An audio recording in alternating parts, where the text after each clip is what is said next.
కుంభం వారికి గనక చూసుకున్నట్లయితే ప్రధానంగా కుంభరాశి వారికి ఇక్కడ రాశి నుంచి పంచమంలో ఉన్నటువంటి గురువు 6వ భావంలోకి వస్తున్నాడు.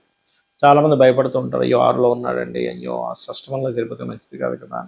అసలు ఎలాంటి విషయాలకు మీరు జాగ్రత్త పడాలి, ఎటువంటివి జరగనున్నాయి, ఏ దేవత ఆరాధన చేయాలనేటువంటి అంశాలు చెప్తుంది నేనైనప్పటికీ చెప్పిస్తుంది సాక్షాత్ లలిత అమ్మవారిగా భావిస్తూ ఆ లలితాంబిక అమ్మవారి యొక్క అనుగ్రహం మీకు పరిపూర్ణంగా కలగాలని మనస్ఫూర్తిగా కోరుకుంటూ ఇక్కడ ఏంటంటే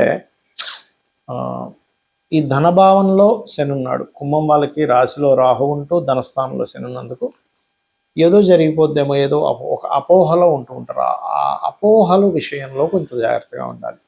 అయితే ధనస్థానంలో ఎల్నాడు శని నడుస్తూ శని ఎప్పుడైతే 2వ స్థానంలో ఉన్నాడో ఇక్కడ మీరు ఈ ధన సంబంధించినటువంటి విషయంలో మీకు బాగా అనుకూలత పెరగాలి అంటే ఓం ధర్మాధ్యక్ష ధనాధ్యక్ష ధనధాన్య వివర్ధిని నమః అనే మంత్రం చేయండి. అయితే ఎప్పటి నుంచి అయితే మీకు గురువు 6వ భావంలోకి వస్తాడో, మరి 6వ స్థానం మంచి స్థానం కాదు కదా అంటే నిజమే, కానీ అక్కడ ఉండేటువంటి గురువు ధనస్థానాన్ని వీక్షిస్తాడు కాబట్టి గతంతో పోల్చుకుంటే ఖచ్చితంగా ఈ యొక్క ధన సంబంధించినటువంటి విషయాలలో మంచి అనుకూలత ఏర్పడనుంది.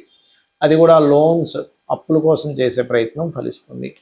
అదేవిధంగా మీకు అక్కడ ఉండేటువంటి గురువు ప్రత్యేకంగా ఉద్యోగ అవకాశాలు రావడానికి కూడా అనుకూలిస్తాడు. ఎందుకంటే 10వ స్థానాన్ని వీక్షిస్తాడు, ధనస్థానాన్ని వీక్షిస్తాడు, విదేశాలకు వెళ్ళి ఉద్యోగం చేయడానికి కూడా అనుకూలిస్తాడు అక్కడ.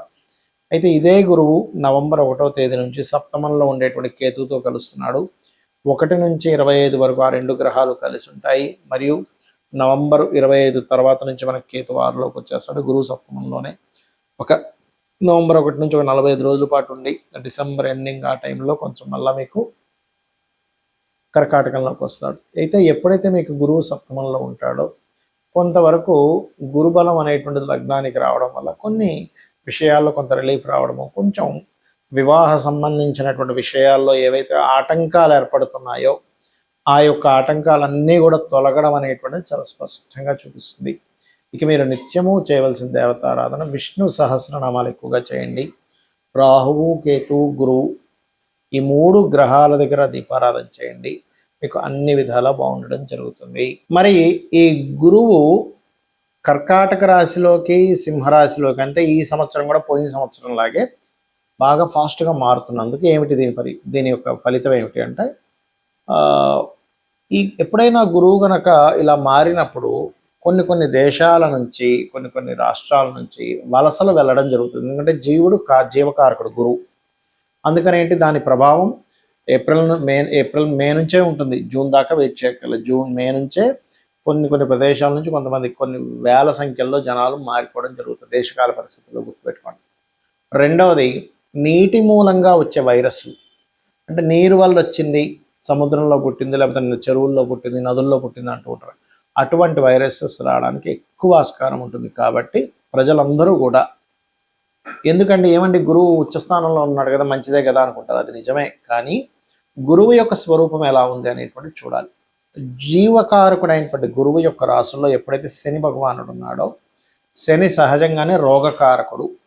ఇక్కడ ఏంటంటే ఒక జలరాశిలో ఉండేటువంటి అర్ధ జలరాశి అంటారు కుంభం. ఆ కుంభరాశిలో రాహు ఉంటూ ఆ యొక్క గురువు ఏమవుతున్నాడు, కుంభరాశిలో రాహు ఉంటూ ఆ రాశ్యాధిపతి అయిన శని మీనంలో ఉంటూ మీనరాశికి అధిపతి అయినటువంటి గురువు కర్కాటకంలో అంటే జలరాశిలో కూర్చుంటున్నాడు. కాబట్టి ఏమవుతుంది, నీటి ప్రయాణాల వల్ల, నీరు వల్ల, జల సంబంధించిన వాటి వల్ల ఇబ్బంది వస్తుంది. కాబట్టి ఈ విషయంలో చాలా జాగ్రత్తగా ఉండాలి. మనకి ఇంత ఎండాకాలంలో కూడా విపరీతమైన ఎండలో ఒకవైపు వస్తుంది, విపరీతమైన వర్షాలు కూడా ఇస్తుంది. అసలు ఏమిటి ఇంత ఎండ వస్తున్నప్పుడు ఇంత వర్షం వస్తుందని అనుకోము. ఎందుకంటే మీరు గమనిస్తే కనుక మే 11, 12 నుంచి కుజుడు కూడా మారుతున్నాడు ఒకవైపు. మనకి కుజుడు ఎప్పుడైతే అగ్నితత్వ రాశుల్లోకి ఎంటర్ అవుతున్నాడో మరలా కొంచెం మళ్ళీ యుద్ధ సంబంధించినటువంటివి తీసుకొస్తూ ఉంటాడు. ఎందుకంటే ఎప్పుడైనా సరే మనకి ఈ యొక్క గోచారంలో మనకి మేధిని జ్యోతిష్యం అని ఉంటుంది, ముండేన ఆస్ట్రాలజీ.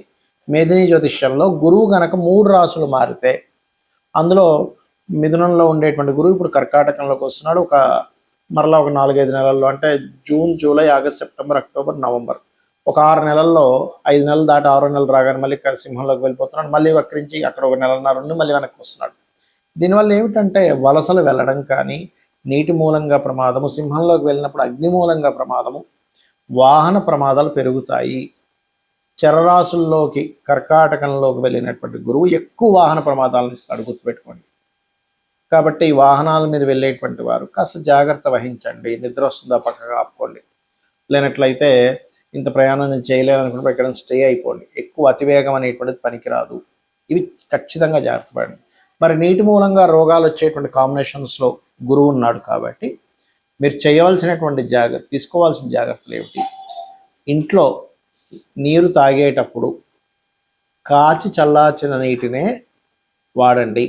దాని ద్వారా రోగం ఏ రూపంలో అయితే రాబోతుందో ఆ రూపాన్ని మీరు అవాయిడ్ చేసిన వాళ్ళు అవుతారు. ప్రధానంగా గుర్తుపెట్టుకోండి, ఆ రకంగా చూసుకోండి. అలాగే మరొక విషయం ఏమిటి అని చెప్పి చూసుకున్నట్లయితే, ఇక్కడ ఈ యొక్క రాశివారు ప్రధానంగా అంటే ఈ అన్ని రాసుల వారికి నేను చెప్పబోయేది, అన్ని రాసుల వారు కూడా ఏదైనా ఒక కొత్త కోర్సెస్ ఉంటుంటాయి. కొత్త కోర్స్ కోసం ఇక్కడ డబ్బులు కట్టామండి, అయ్యో ఆ తర్వాత ఫ్రాడ్ అని తెలిసిందండి అంటూ ఉంటాం. కాబట్టి ఏంటి, ఈ ఆన్లైన్ మోసాలు పెరగడం మీరు గమనిస్తే కనుక ఈ గురువు కర్కాటకంలో ఉన్నప్పుడు దొంగ బంగారం బయటపడుతూ ఉంటుంది. అయ్యో ఇదంతా ఫ్రాడ్ అంట, అయ్యో మనం ఇలా అనుకున్నాము. ఎందుకంటే రేట్లు పెరగడం తరగడం అనేది సంవత్సరం అంతా ఉంటుందని చెప్పాను నేను. విపరీతంగా పెరుగుతుంది, మళ్ళీ తగ్గిపోతూ ఉంటుంది. అయితే ఇది ఒక రకంగా చెప్పాలంటే షేర్ మార్కెట్లో బాగా ఆడితేరినటువంటి వారికి ఈ గేమ్ కనుక బాగా అర్థమైతే కరెక్ట్గా తగ్గినప్పుడు మనీ పెరిగినప్పుడు అమ్మేస్తూ ఉంటారు. అంటే ఒక ధనం సంపాదించుకోవడానికి మంచి మార్గమే, కానీ అప్పులు చేసి మాత్రం ఎట్టి పరిస్థితుల్లో అలాంటి డెసిషన్స్ తీసుకోకండి. ప్రధానంగా ఈ గురువు ప్రధానంగా ఏంటంటే గురువు యొక్క ప్రభావం మీకు తగ్గాలి అంటే పరిహారం ఏం చేసుకోవాలి? ఇక్కడ గురువు యొక్క ప్రభావాన్ని నెగిటివ్ వైపు తీసుకెళ్లేటువంటి గ్రహాలు శని రాహువులు అయ్యారు. కాబట్టి శనికి రాహుకి ప్రధానంగా దీపారాధన చేయండి. నువ్వుల నూనె ఆలయాల్లో దానంగా అంటే మీరు ఇస్తూ ఉంటారు కదా, దీపారాధన కోసమనో వంటల కోసమనో, అలా నువ్వుల నూనె ఇవ్వండి. నువ్వులతో చేసినటువంటి 4 ఉండలు లాంటివి మనకి తయారు చేసి అమ్మవారి దగ్గర పెట్టి దాన్ని ప్రసాదంగా తీసుకోవచ్చు. లేదా నువ్వుల ఉండలు ఎన్నో ఉండలు తయారు చేసి వాటిని ఎక్కడైనా ఆలయంలో వచ్చి స్త్రీలకు పంచిపెట్టకూడదు. ఎందుకంటే ఎవరైనా ప్రెగ్నెన్సీతో ఉన్న స్త్రీ కనుక నువ్వులు ఉండ తిన్నట్లయితే ప్రెగ్నెన్సీ విచ్ఛిన్నం అవుతుంది. కాబట్టి అలా వారికి మాత్రం పంచిపెట్టకండి దయచేసి. అలాగే మరొక విషయం ఏంటంటే, ఈ గురువు ఒక రకంగా చెప్పాలంటే కొంత గ్రోత్ కూడా ఇస్తాడు కొన్ని విషయాలకి. విద్యారంగం సంబంధించిన విషయంలో గ్రోత్ అనుకోండి, లేనట్లయితే కొన్ని అంశాల్లో మంచి గ్రోత్ అనేటువంటిది జరుగుతుంది. కాబట్టి ఈ విషయంలో మీరు ఎవరైనా సరే గతంలో కొన్ని బ్యాక్లాగ్స్ ఉండిపోయాయి, మళ్ళీ నేను అది ఆన్లైన్ త్రూగా కంప్లీట్ చేసుకుందాం అనుకునేటువంటి వారికి మాత్రం కంప్లీట్ పాజిటివ్ ఫలితాలు ఇస్తారు ఇక్కడ. కాకపోతే కాస్త అధిక వర్షాలు, అధిక జలము, సునామీలు లాంటివి రావడం, నదులు ఆనకట్టలు కొన్ని కట్టవడం, తెగడం, ఒక్కోసారి మనం చూడండి విపరీతమైన వర్షం వల్ల ఆ మధ్య ఒకసారి విజయవాడలో ఒక రకమైన వర్షపాతం వచ్చేసింది. అసలు వీధులన్నీ నిండిపోయాయి. ఇలాంటి ఇవి కూడా ఉంటాయి జల సంబంధంగా. కాబట్టి జల ప్రాంతాలకు దగ్గరగా ఉండేటువంటి వారు కాస్త జాగ్రత్తగా ఉండండి. కొంచెం ఎత్తు ప్రదేశాల్లో ఉండడానికి ప్రయత్నం చేయండి.